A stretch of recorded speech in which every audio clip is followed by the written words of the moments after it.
Bonjour! Je m'appelle Eliane, je suis nutritionniste chez Provigo.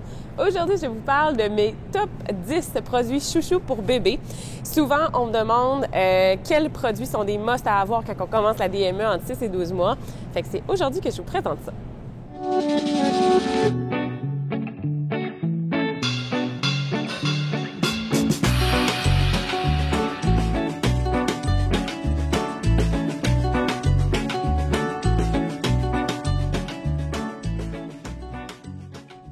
On me demande souvent c'est quoi les must à avoir dans son garde-manger pour un bébé qui commence à manger en DME.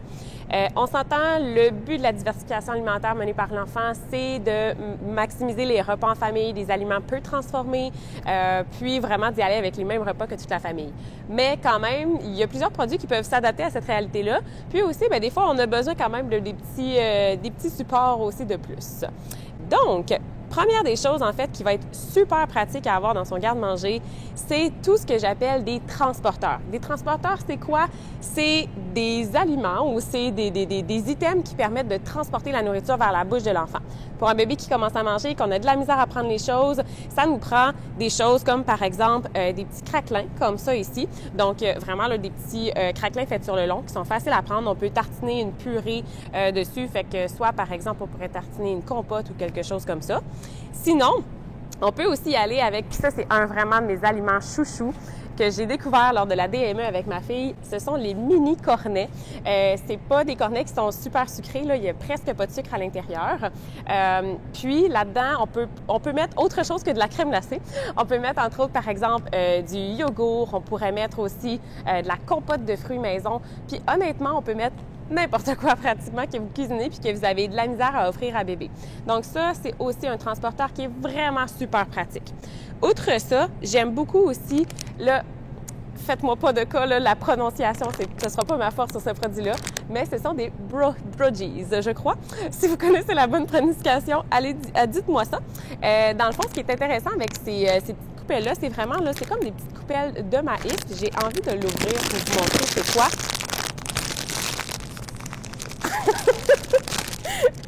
On va la voir.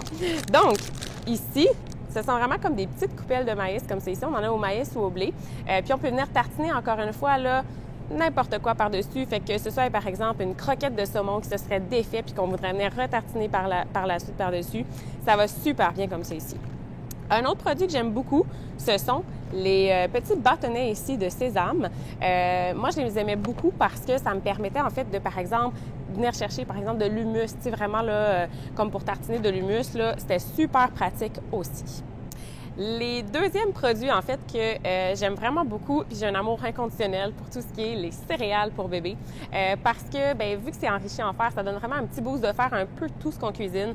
Donc, que ce soit pour les mettre là, dans toutes sortes de choses. Puis là, d'ailleurs, avant de me répéter, j'ai fait une belle capsule sur vraiment comment utiliser les céréales pour bébé. Fait que je vais vous mettre ça quelque part dans l'écran. Si vous ne l'avez pas vu, ça va être le temps d'aller la voir. Mais vraiment, là, que ce soit, par exemple, pour donner une texture moelleuse à des galettes, à des muffins, des choses comme ça, ou encore pour le côté adhérent. Bref, super pratique à avoir toujours dans son garde-manger.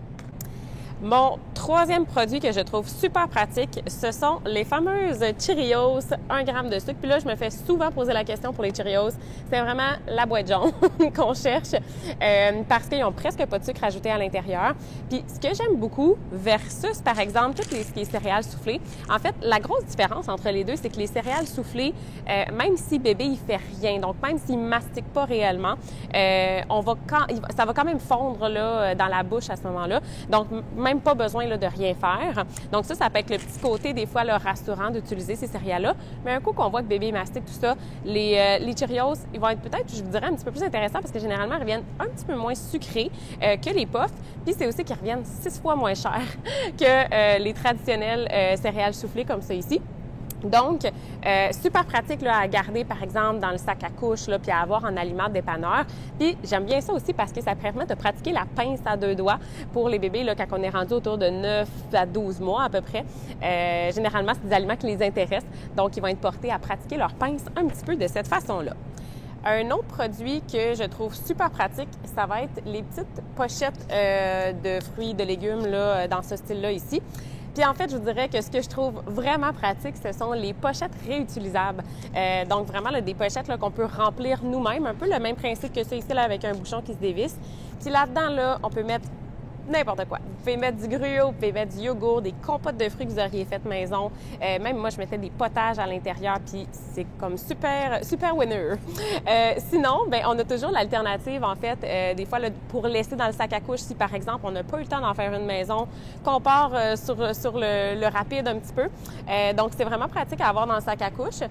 Puis, la différence, là, je vous dirais, entre ces deux-là ici, en fait, ça se ressemble beaucoup. C'est surtout le format. Là. Celles-là sont un petit peu plus grosses. Donc, selon ce que vous avez à la maison, assurez-vous simplement qu'il n'y a pas de sucre ajouté à l'intérieur. Un autre produit que j'aime vraiment beaucoup, c'est tout ce qui est yogourt. Puis là, pour un bébé qui commence à manger, on veut un yogourt qui est nature, puis on veut un yogourt qui est bien gras. Donc, généralement, là, on va avoir là, deux sortes de yogourt, je dirais, sur le marché là, qui sont vraiment gras. Donc, il y a le Liberté ici, là, méditerranéen, qui est à 10 de matière grasse. Puis, on a aussi la marque Oikos qui fait un yogourt nature à 11 de matière grasse également. Fait que c'est vraiment des bonnes alternatives pour bébés parce que, en fait, leurs besoins d'énergie sont super élevés, puis leurs besoins en gras aussi, ils sont élevés. Donc, ça permet de combler leurs besoins aussi avec du yogourt. Puis c'est aussi parce que ça fait une bonne tartinade pour les aliments qui sont plus secs ou vraiment là, pour mélanger, là, par exemple, là, dans des gruots, dans des céréales, des choses comme ça, pour ramollir un petit peu le tout. Donc, ces yogourts-là sont vraiment super pratiques. Un autre aliment qui sert un petit peu dans le même principe, c'est-à-dire qu'il va servir à ajouter des matières grasses et aussi à faire une texture là, qui va être plus onctueuse pour bébé, c'est des petits avocats congelés comme ça ici. On peut prendre des avocats frais, on s'entend, mais pour qu'ils soient mûrs à point quand on en a besoin, c'est toujours un peu difficile des fois. Donc, d'avoir la version congelée au congélateur, c'est toujours pratique. Puis, moi, ce que j'aime bien faire, c'est que je les fais décongeler là, vraiment juste quelques secondes au micro-ondes. Puis, je vais venir juste les écraser ici avec une fourchette. Je vais le faire sur ma table avant de faire un dégât, juste pour vous montrer de quoi ça a l'air. Puis, tu sais, à ça, on peut venir rajouter aussi, là, si par exemple, on fait une genre de guacamole. Fait qu'on peut venir rajouter des épices, on peut venir rajouter quelque chose qui est pas salé finalement à l'intérieur. Puis, généralement, une fois que c'est en purée comme ça ici, hop, ça va me donner une purée comme ça ici. Moi, généralement, j'ai rajouté un petit peu de yogourt nature, justement, à l'intérieur pour que ça fasse vraiment une belle texture crémeuse. Puis après ça, on peut mélanger ça, là, par exemple, avec de la viande hachée ou encore une fois avec du poulet, des choses comme ça.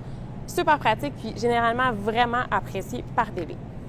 Un autre produit que j'aime beaucoup, c'est des légumes congelés, là, style macédoine, mélange du jardin, etc. On veut des légumes qui sont faits sur le long pour que ça se prenne bien pour un petit bébé qui commence à manger. Puis, pourquoi je les apprécie particulièrement?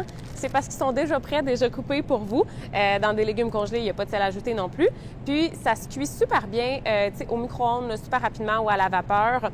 Puis, c'est déjà un petit peu mou. Donc, généralement, là, pour la texture, c'est super adapté pour un bébé qui commence à manger.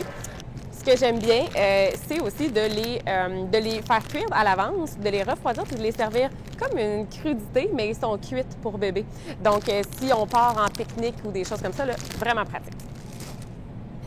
Autre chose que je trouve, encore une fois, vraiment pratique, ce sont tout ce qui est les petites, on va dire, des super graines et compagnie. Donc, des graines de chia, des graines de lin moulu. J'adore vraiment ça parce qu'en fait, ça permet de rajouter un petit peu plus de fibres, ça permet de rajouter des oméga-3 pratiquement un peu partout. Donc, on peut en rajouter, encore une fois, dans tous ces compotes yogourt, mais on peut aussi en rajouter, par exemple, dans des muffins. On peut saupoudrer ça sur des toasts même. On peut rajouter ça dans des trempettes, même un peu version salée, finalement. On peut faire des puddings de chia aussi, là, avec ça. Donc, puis c'est assez gros, c'est assez petit, c'est-à-dire pour que ça ne soit pas à risque d'étouffement. C'est tellement vraiment minuscule. Donc, c'est pas considéré quand même comme un aliment qui serait à risque d'étouffement pour un bébé qui commence à manger. L'avant-dernier produit que j'aime beaucoup, c'est tout ce qui est beurre de noix, en fait. Beurre de noix, beurre de graines. On s'assure d'en choisir un qui n'a pas de sel, pas de sucre ajouté et pas de morceaux aussi, parce que des fois, il y en a des croquants. Donc, on veut vraiment un beurre qui est crémeux. Puis, moi, ce que j'aime bien faire, c'est les alterner. Parce que ça va être important, en fait, au niveau de la fréquence d'exposition des allergènes. Là, si vous ne savez pas de quoi je parle, ça va être le temps d'aller voir ma capsule que j'ai faite sur l'introduction des allergènes chez bébé. Donc, d'en avoir plusieurs, de les alterner. Encore une fois, ça apporte des bons gras dans l'alimentation. Donc, vraiment pratique à avoir dans le garde-manger ou dans le frigo. Et le dernier produit que je vais vous présenter, mais là, on va présenter ça pour des bébés qui sont 12 mois ou un petit peu plus. Ça va être mon fameux concombre ici, qui est pas mal, je dirais, la seule crudité qui va être acceptée là, vers l'âge de 12 mois. Puis, pourquoi j'aime ça? En fait, c'est que c'est une des seules crudités, en fait, fait que c'est super pratique à utiliser. On fait juste enlever la pleure, on peut le couper en bâtonnets comme ça ici. Puis, les bébés, généralement, ils aiment ça parce que pour les dents, c'est froid, ça fait du bien. Puis, c'est aussi pratique de le couper en bâtonnets parce qu'encore une fois, on peut venir tremper, soit dans des humus, des trempettes maison qu'on aurait faites. Donc, le concombre, j'en ai toujours dans mon frigo. Fait que ça fait le tour un petit peu des produits que j'avais à vous présenter. Je pense que j'aurais pu continuer la capsule encore pendant 5 minutes, mais je vais m'arrêter là pour aujourd'hui. Est-ce que tous ces produits-là sont essentiels? Pas du tout. Prenez ce qui vous parle là-dedans, prenez des choses que vous avez envie d'essayer. En fait, c'est vraiment pour vous montrer l'éventail de produits qui existent. Mais sinon, là, on y va avec ce que vous avez aussi à la maison. Alors voilà, j'espère que vous avez aimé cette capsule-là pour aujourd'hui. Puis si vous aimez ce genre de contenu, n'hésitez pas à vous abonner à notre chaîne YouTube. Je vous dis à la prochaine!